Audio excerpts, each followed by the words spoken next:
नमस्कार भाइयों। आज हम एक ऐसे विषय पर चर्चा करने जा रहे हैं जो अक्सर हमारे मन में सवाल बनकर उठता है। अच्छे लोग ही हमेशा दुख क्यों झेलते हैं, जबकि पापी छल कपट करने वाले और दिखावेबाज लोग सुख समृद्धि से भरे जीवन का आनंद क्यों लेते हैं? क्या इस दुनिया में सच में न्याय होता है? क्या ईश्वर केवल बुरे लोगों को ही सुख देते हैं?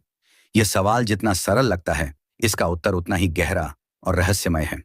आज हम इस जटिल प्रश्न का उत्तर ढूंढने की कोशिश करेंगे, एक प्रेरक और शिक्षाप्रद कहानी के माध्यम से। साथियों, मैं आप सबसे निवेदन करता हूं कि आप इस वीडियो को ध्यान से अंत तक जरूर सुनें, क्योंकि यह कहानी केवल कहानी नहीं है, बल्कि इसमें छिपे जीवन के गहरे सच आपको वह ज्ञान दे सकते हैं जो आपके सोचने और जीवन को देखने का नजरिया बदल देंगे।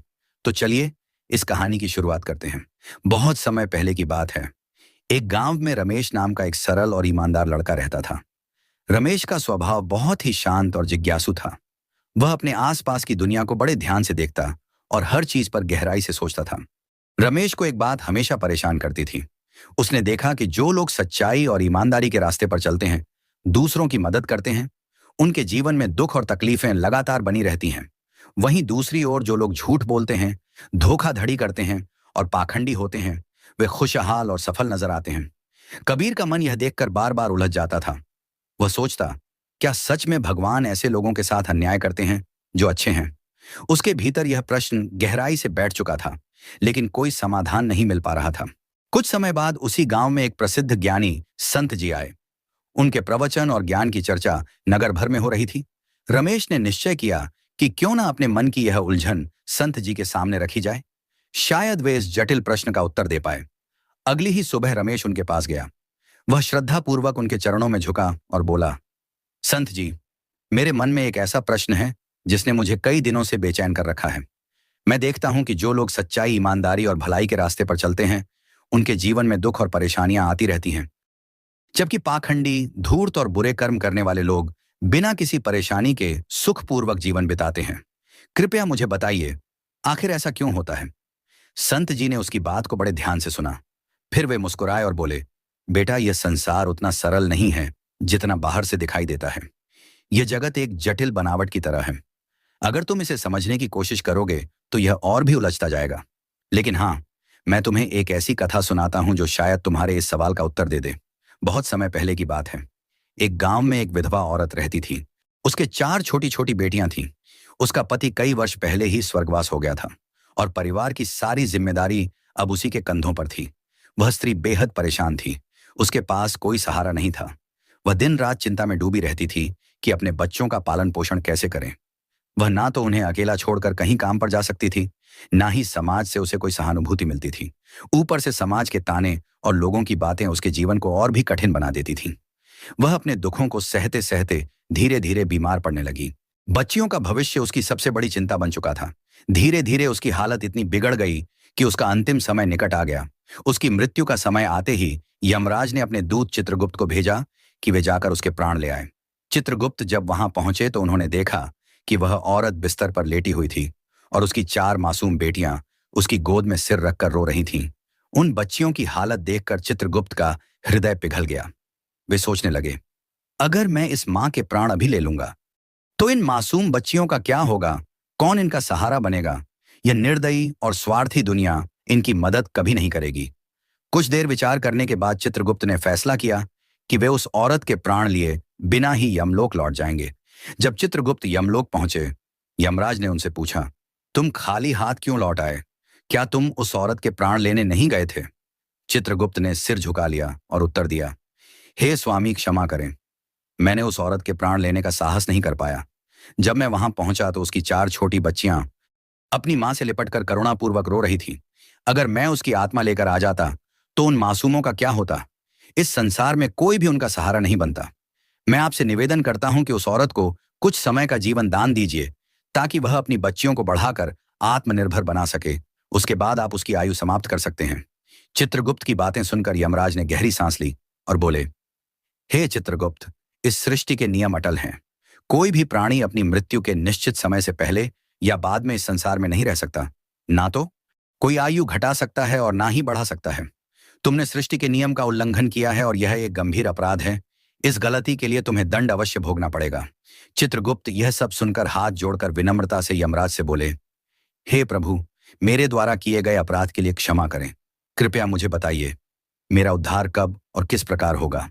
यमराज ने गंभीर स्वर में उत्तर दिया, तुम्हें अब मनुष्य रूप में पृथ्वी पर जन्म लेना होगा और वहां जाकर अपने इस अपराध का प्रायश्चित करना होगा। जब तुम धरती पर 4 बार अपनी मूर्खता पर खिलखिलाकर हंस लोगे, तभी तुम्हारा उद्धार संभव होगा।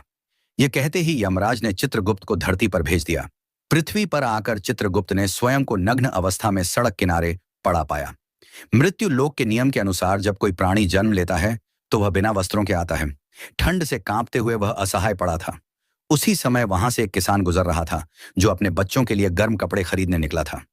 उसने सड़क किनारे ककंपाते हुए नग्न चित्रगुप्त को देखा तो उसके मन में करुणा उमड़ आई। उसने सोचा, कपड़े तो फिर कभी ले लूंगा, पहले इस व्यक्ति की सहायता करनी चाहिए। उसने अपने बच्चों के लिए कपड़े खरीदने के बजाय उस अजनबी के लिए कपड़े और एक कंबल ले लिया। कपड़े और कंबल देते हुए किसान ने कहा, भैया, इस ठंड में यूं पड़े रहोगे तो जान नहीं बचेगी, यह कपड़े और कंबल पहन लो। चित्रगुप्त ने उसके प्रति आभार व्यक्त करते हुए कहा, भैया, आपने मुझ पर बड़ा उपकार किया है, लेकिन ना तो मेरा कोई परिवार है, ना घर और ना ही भोजन की कोई व्यवस्था। अब मैं कहाँ जाऊं?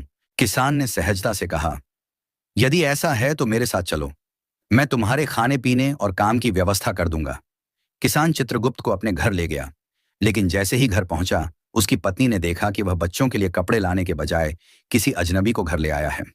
यह देखकर वह आग बबूला हो गई और गुस्से से चिल्लाने लगी, तुम बच्चों के लिए कपड़े लाने गए थे और एक अनजान आदमी को घर ले आए। क्या तुम्हें अपने परिवार की कोई चिंता है? हम पहले ही मुश्किल से गुजारा कर रहे हैं और अब तुम इस अजनबी का बोझ भी हमारे सिर पर डाल रहे हो। पत्नी राधा का क्रोध देखकर घर का वातावरण तनावपूर्ण हो गया। किसान और उसकी राधा के बीच बहस शुरू हो गई। यह सब देखकर चित्रगुप्त अचानक जोर जोर से हंसने लगा। किसान ने चौंकते हुए पूछा, भैया, तुम हंस क्यों रहे हो? इसमें हंसने लायक क्या है? चित्रगुप्त ने मुस्कुराते हुए जवाब दिया, भैया, अभी समय नहीं आया है कि मैं अपनी हंसी का कारण बताऊं। उचित समय आने पर मैं तुम्हें सब कुछ बता दूंगा। इसके बाद चित्रगुप्त किसान के घर ही रहने लगा और उसके साथ खेती का काम सीखने लगा। थोड़े ही समय में वह बेहतरीन खेती करने लगा। उसके अनाज इतने सुंदर और स्वादिष्ट थे कि जल्द ही पूरे गांव में प्रसिद्ध हो गया। बड़े बड़े राजा और अमीर लोग भी उसके अनाज खरीदने आने लगे।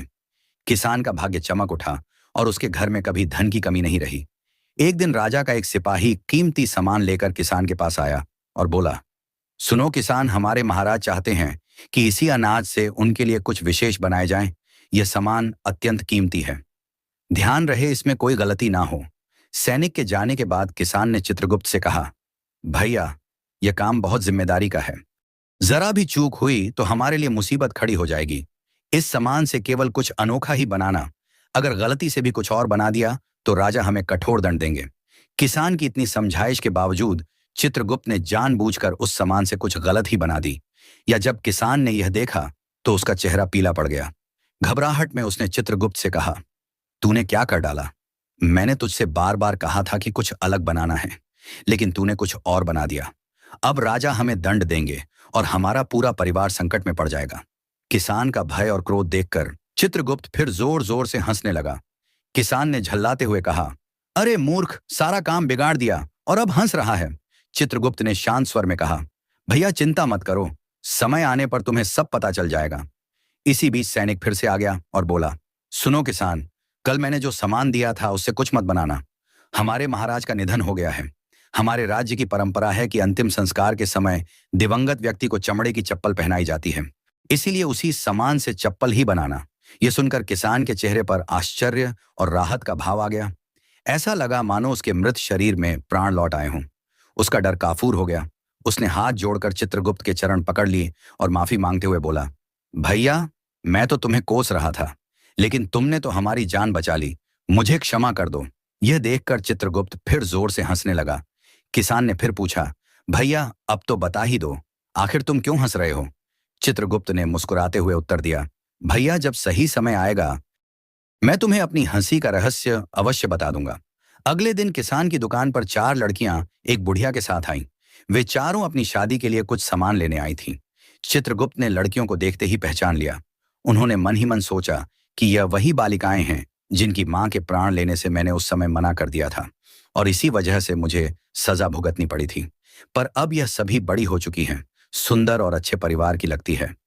तभी चित्रगुप्त ने उस बुढ़िया से पूछा, माताजी यह चारों कन्याएं कौन हैं? बुढ़िया बोली, बेटा इनकी मां का देहांत इनकी छोटी उम्र में ही हो गया था। ये बिल्कुल बेसहारा थी।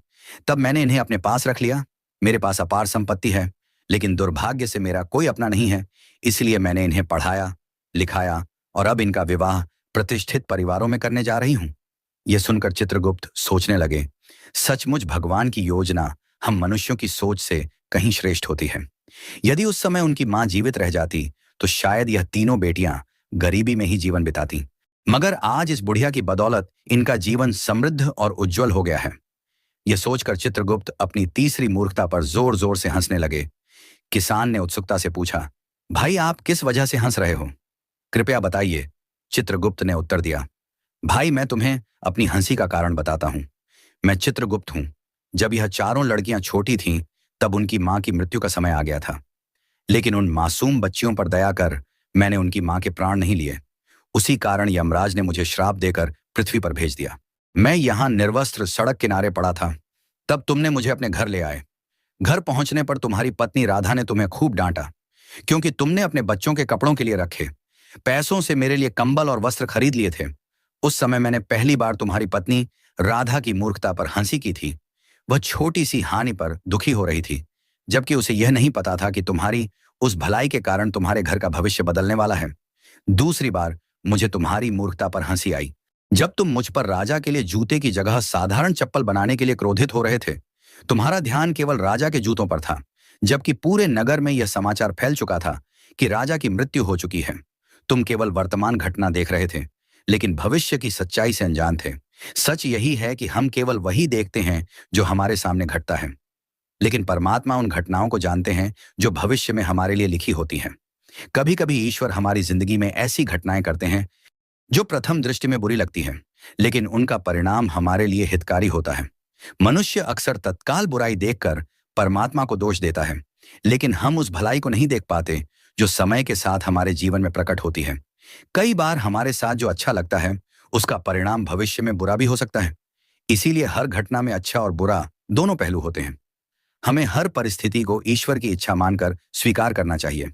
भाइयों, अब मैं आपको बताना चाहता हूं कि अच्छे लोग क्यों अधिक कष्ट सहते हैं। दरअसल जब किसी अच्छे इंसान के जीवन में दुख आता है तो वह ईश्वर की शरण में जाता है और उसका आध्यात्मिक उत्थान होता है। वह भक्ति और साधना में लीन होकर अपने कर्मों के दोष मिटाता है। ईश्वर की भक्ति ही मोक्ष का मार्ग है और केवल पुण्यात्मा ही बार बार इस मार्ग की ओर प्रेरित किए जाते हैं। प्राचीन काल की बात है। एक गरीब युवक अर्जुन था जो अपने दुर्भाग्य से बहुत परेशान था। वह मेहनत करता, लेकिन उसे सफलता नहीं मिलती। थक हार कर वह बुद्ध भिक्षु के पास गया और अपनी पीड़ा सुनाई। भिक्षु मुस्कुराए और बोले, तुम्हारी किस्मत बदल सकती है, लेकिन पहले तुम्हें खुद को बदलना होगा। अर्जुन चकित होकर बोला, कैसे? भिक्षु ने उसे एक पात्र बर्तन दिया और कहा, इसमें नदी से पानी भरकर लाओ, लेकिन ध्यान रखना कि पात्र से पानी गिरे नहीं। अर्जुन नदी पर गया, लेकिन जब वह लौट रहा था तो उसका ध्यान इधर उधर भटक गया और पात्र से पानी गिर गया। उसने दोबारा पानी भरा और इस बार बहुत सावधानी से लौटा। भिक्षु मुस्कुराए और बोले, देखा, जब तुम सतर्क थे तब पानी गिरा नहीं। ठीक वैसे ही जब इंसान अपने लक्ष्य पर ध्यान केंद्रित करता है तो उसकी किस्मत भी बदल जाती है। फिर भिक्षु ने समझाया, 1. ध्यान केंद्रित करो। जिस तरह तुमने पात्र से पानी गिरने नहीं दिया, उसी तरह अपने लक्ष्य से ध्यान मत हटाओ। 2. सही कर्म करो, अच्छे कर्म करते रहो,